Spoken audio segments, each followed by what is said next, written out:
5월 9일 말씀으로 여는 하루. 오늘 말씀은 시편 9편 1절부터 20절까지 말씀입니다. 사랑과 축복합니다. 5월 9일 말씀 묵상을 나누고자 합니다.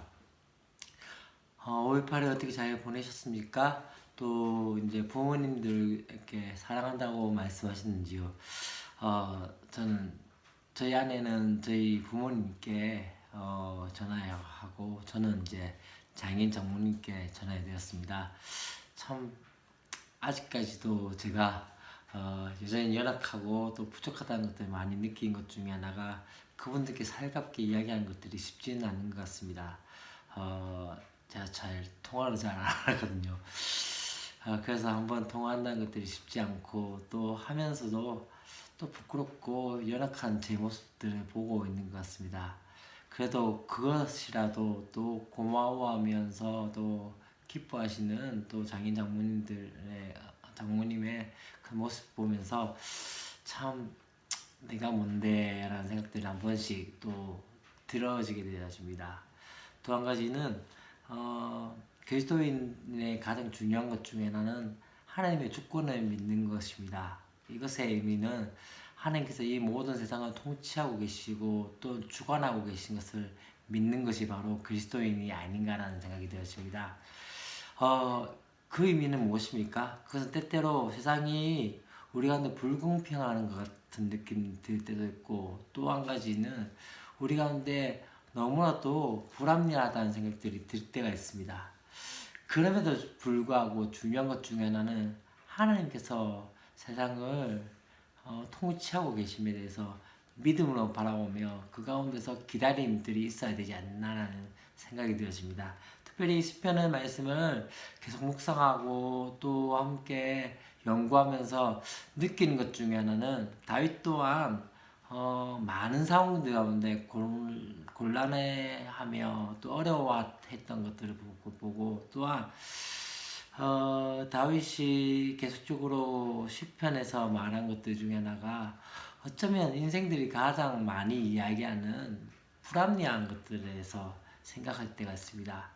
저도 그것 때문에 어쩌면은 한 번씩 화가 나기도 하고 또 왜 이렇게 될까 하는 생각이 들어지고 또 진짜 하나님의 일을 하면서 이렇게 열심히 있고 최선을 다하는 사람들이 인정받기보다는 권모술수와 또한 사람들에게 아첨하는 소리를 통해서 되어진 것을 통해서 그것이 더 빛나 보이는 경우들을 보면서 왜 이럴까라는 생각을 똑같이 하는 것 같습니다. 그러나 다윗의 위대함은 다른 것이 아니라 바로 그가 마지막으로 뒤에 각 시편들의 고백한 것들 중에 하나는 다시 한번 믿음의 확신을 가지고 하나님의 하실수님과 하나님께서 함께 해달라고 고백하며 나가는 그 모습이 아닌가라는 생각이 되어집니다. 특별히 지금 시편 9편 1절에서 20절까지의 말씀에서도 비슷한 모습들이 좀 있는 것 같다는 생각이 되어집니다. 사실 9편의 말씀은 조금은 다른 느낌입니다. 왜냐하면 앞에 여러 시편들의 모습들을 볼 때는 어찌하여 라고 이야기하면서 자기의 곤란한 것들을 이야기하는데 9편의 이 1절부터의 말씀은 뭘 이야기한다면 바로 이 이야기합니다. 보좌에 앉으신 여호와 주님을 찬양하면서 하나님께서 기이한 일을 행하셨음에 대해서 찬양하며 또 한 가지는 무엇입니까? 그가 분명한 내가 하나님 기뻐하는 일 중에 하나는 원수들이 몰려갈 때에 주 앞에서 넘어져 멸망하게 되어지고 또한 하나님께서 의롭게 보좌에 앉아서 심판하신다는 것이죠. 그 이야기가 또 5절에서부터 또 8절까지 말씀 가운데서 나옵니다. 5절에서 6절의 말씀들이 무엇입니까? 이방 나라와 악인을 멸하시는 그 하나님에 대한 이야기를 하면서 그 또한 무엇으로 합니까? 공의로. 또 한 가지는 무엇입니까? 정직으로 하나님께서 심판하시고 보좌에 계신다는 것이죠. 보좌에 앉아 계시다는 의미가 무엇입니까? 세상을 공평하게 심판하고 계시는 하나님에 대해서 말씀하시면서 우리의 삶 가운데 다윗의 삶 가운데서 하나님께서 그렇게 심판하시고 또한 그 백성들을 굽어 살피신 것에 대해서 이야기합니다. 그러면서 구절 말씀 가운데 이제 어떤 이야기합니까? 바로 압제당한 자의 요새이시고 환난 때의 요새십니다. 그래서 주를 찾는 자에게 주를 버리지 않는, 다시 말하면 하나님께서는 어떠한 분이냐면 주를 아는 자들은 주를 의지할 수밖에 없는데 왜 그러냐면요, 주를 찾는 자들을 버리지 않기 때문이라고 말씀하고 있는 것이죠. 그러면서 이제는 어떤 이야기합니까? 11절 말씀부터는 어떤 이야기가 나온다면 이제는 하나님께서 어떤 분인지에서 선포하라고 말씀하기 시작합니다. 피 흘린 자를 신문하시니까 그들을 기억하시면서 가난한 자들의 부르짖음을 잊지 않으려 하신다 하면서 참 재밌는 것 중에는 13절과 14절 말씀이 나옵니다. 참 재밌는 것 중에 하나는 나를 사망의 문에서 일으키시는 주여라고 이야기하게 되어지고 14절에 어떻습니까? 시온의 문에서 주의 구원을 기뻐하리이다. 앞에 이야기에서 뭔가 사망같이 그렇게 힘들고 어려운 상황 가운데 하나님께서 우리를 이렇게 세우시는데 마치 어디에서 시온의 문에서 주를 기뻐하는 상황까지 되어지게 만든다는 것이죠.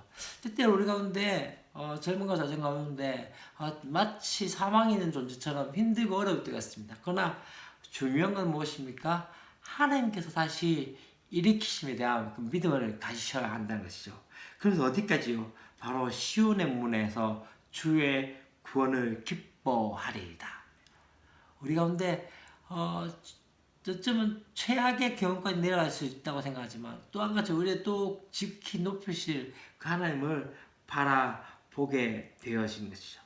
그러면서 이제 마지막으로 어떤 이야기합니까? 15절부터 20절까지 말씀 가운데 첫 번째 이야기하는 것 중에 하나는 악인의 멸망에 대해서 이야기하는데 그들이 스스로가 판 운동에 빠지게 되어지고 또한 스스로가 만든 군불에 자기 발이 걸리는 그런 상황들이 되어집니다. 조금 쉽게 이야기하면 어쩌면 인간응고가 되지 않는가. 다시 말하면 그들이 만들었고 그들이 했던 그 행동에 따라서 그렇게 벌을 내리실 것에 대해서 말씀을 하게 되어집니다. 자기가 손으로 행한 그 모든 것을 스스로 얽히는 것. 여러분 참 중요한 거지만 저도 그런 생각들이 있습니다. 때때로 악인들 어쩌면은 사람들과의 관계 가운데서 정말 사람을 악용해 하는 사람들을 볼 때가 있습니다. 화날 때가 있고 또 너무도 분에 차일 때가 있습니다. 근데 중요한 것은요, 우리가 기억해야 할 것 중에 하나는 무엇입니까? 하나님께서 다스리고 계시고 하나님께서 인도하고 계시고 하나님께서 역사하고 계신 것. 우리가 믿는 믿음 중에 하나는 무엇입니까? 하나님께서 행하시는 그분이 공평하신 하나님이며 의로우신 하나님인 것을 믿고 나가는 것이 아닌가. 그래서 참 중요한 것은요, 믿음의 고백 중에 하나는 이것을 잊지 않아야 될 것 같습니다. 하나님께서 살아계시고 하나님께서 분명히 역사하고 계신다는 것들. 우리는 때때로 그것을 믿는다고 얘기하지만은 진짜 믿지 못하는 경우들이 더 있었지 않나 하는 생각이 들습니다. 그러면서 어떤 이야기합니까? 이제는 다시 한번 이 다윗의 고백 중에 하나는 무엇입니까? 여호와여 일어나사라고 말씀합니다. 그러면서 어떻게 인생으로 승리를 얻지 못하게 하시며 이방 나라들이 주 앞에서 심판을 받게 하소서라고 이야기합니다. 다시 말하면 무엇입니까? 이 땅의 인생들이 다시 말하면 그 연약한 인생들 죽을 수밖에 없는 그들은 아무리 힘을 자랑하고 아무리 어떤 것을 자랑해도 그들 또한 넘어질 수밖에 없다는 것이죠. 코로나 사태 가운데서 우리가 참 중요한 것 중에 하나는 코로나19 사태로 인해서 변화된 것 중에 하나는 우리가 그렇게 동경해왔던 미국과 우리가 그렇게 동경해왔던 유럽의 모습들이 어쩌면은 그렇게 동경할 수 있는 존재들이 아니라는 것을 다시 한번 보게 되었었던 것이죠. 무슨 말입니까? 그들이 한국을 주목하는 이유 중에 하나는 무엇입니까? 이 코로나19 사태를 잘 극복하고 있는 이 한국의 사태를 바라보면서 한국의 상황을 바라보면서 그들이 다시 한번 한국을 동경하고 있는 느낌들.